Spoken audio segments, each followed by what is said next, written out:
So if we now look at an impulse is force times time. For example, when you're sprinting from one end of the court to the other in basketball, you might have braking impulse and propulsive impulse. An example of how the force and time affects an impulse is in javelin. So a beginner might throw a javelin quickly with a lot of force, whereas a professional might follow through or draw the javelin further back. This follow through or further extension backwards will extend the time of this force or impulse. This extends the time and means that they need less force to create the same sized impulse.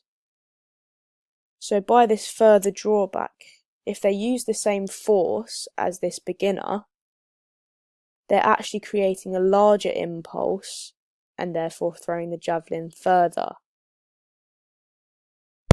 So momentum then. Momentum is mass times velocity.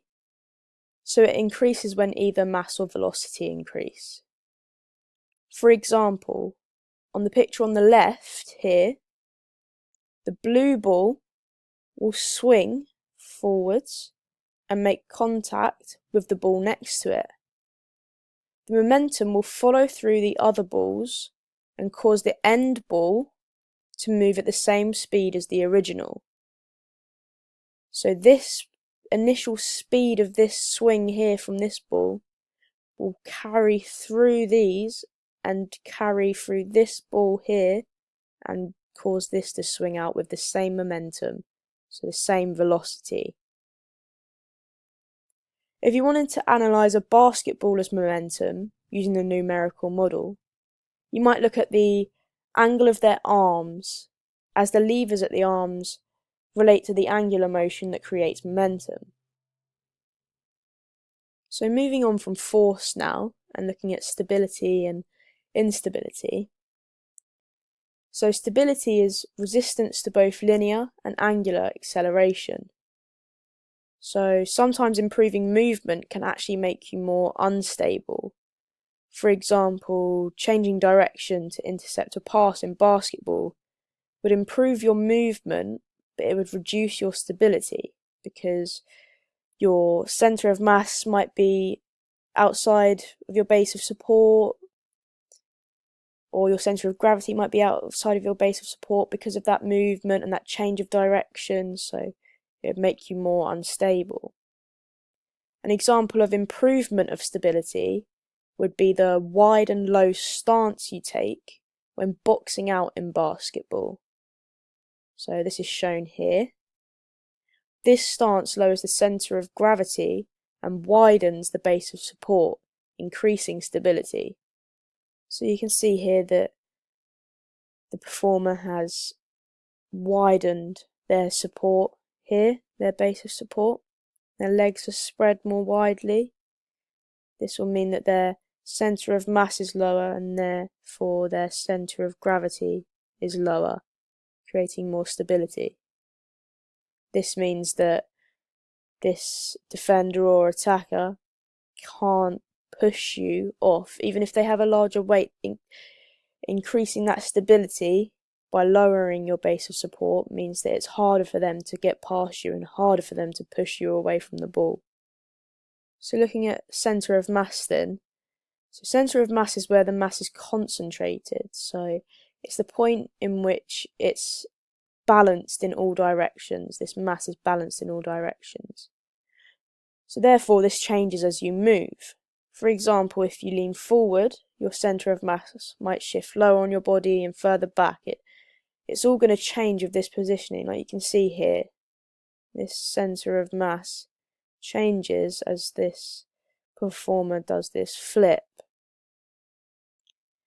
So force directly through the centre of mass is a direct force. It's called a direct force and is a form of linear motion.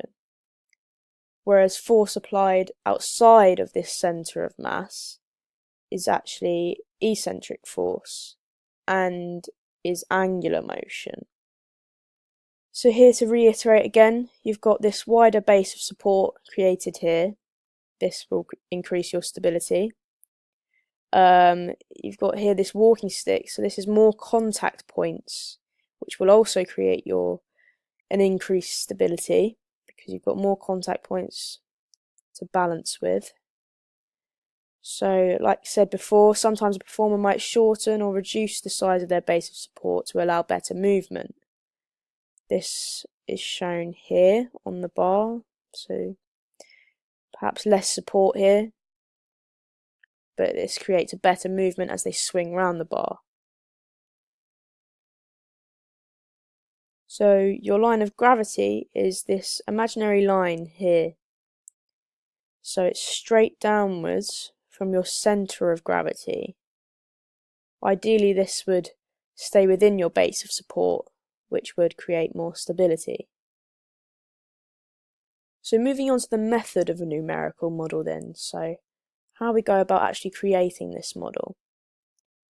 So first you obviously have to prepare, much like most things, you've got to have preparation. So when you're perhaps filming someone to analyse, you want them to do a complete warm-up. You want them to warm up those muscles and get that blood flowing to prevent any injuries or anything. And perhaps even just get used to the general movement and adjust to that general movement that they will be doing. You'd also want to explain the protocols of whatever experiment they might be doing or test they might be doing. So you want to explain all the protocols to prevent any mistakes or any inconsistency. You'd also want to do a physical activity readiness questionnaire. This would prepare them for the session. You'd be asking questions to check that they know what's actually going on in the session and what they'll actually be doing and carrying out. It's just a general making sure they know what they will be doing and so that they are prepared for everything, and it speeds up the process. So if you're creating a numerical model, you might generally use a computer, as it has software that will just enhance that data that you have and how you collect that data. So this might include digital images, might be photographing a performer, or perhaps even using VidCon, which is a form of 3D analysis. So with 2D analysis, obviously there's the perks of you don't need as many camera angles. The planes and axes are obviously key in this because you need to prevent that perspective error. And obviously 2D isn't as advanced as VidCon, for example, because it's not going to have this ability to see all the details of every single movement you have with VidCon, where it shows the calibration of each point on the body, whereas 3D does. 3D obviously does require multiple angles to make sure that it's picking up each marker, each point that you want to be looking at. It's a lot more advanced, so you're going to have a lot better outcomes, a lot more information to work with. And you might possibly even work along multiple planes and axes. You might look at the different joints on the body, you might look at the knee, you might look at the elbow, you might look at lots of different areas. So 3D would obviously be a lot better in this sense. So obviously when you're doing this digital imaging, you really do need to take into account lots of things within photographing the performer. There are lots of factors you have to take into account. So firstly, an appropriate shutter speed should be used, really. So shutter speed is the amount of time the shutter is open and the image sensor is exposed to the light. So if you're filming fast action, you want a fast shutter speed to prevent blur. This is because a slow shutter speed will mean the person moves in that time, in the time that it takes for you to take that photo and for that shutter to close. This would obviously create a blurry image because the there's multiple positions that this performer is in this one photo. Frame rate is also very important. So frame rate is the amount of frames per second. This would obviously be with video. So when filming fast action, you want a higher frame rate as it makes it look smoother because there's not as many kind of pauses and gaps. So also a wide aperture is ideal if you wish to blur the background and focus on that subject or person, because obviously that lets in a bit more light, so that will blur the background for you and keep that subject focused. Triangulation, so that means ensuring your camera is positioned perpendicular to your subject and an equal distance. So this allows you to pan without getting any perspective error, and just make sure you're at that right angle to capture exactly what you want.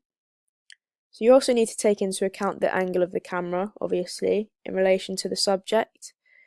So obviously, again, you want to avoid that perspective error. You want to get that angle so that you can perhaps analyse maybe the angle of a knee joint. Like, you really don't want to get that perspective error.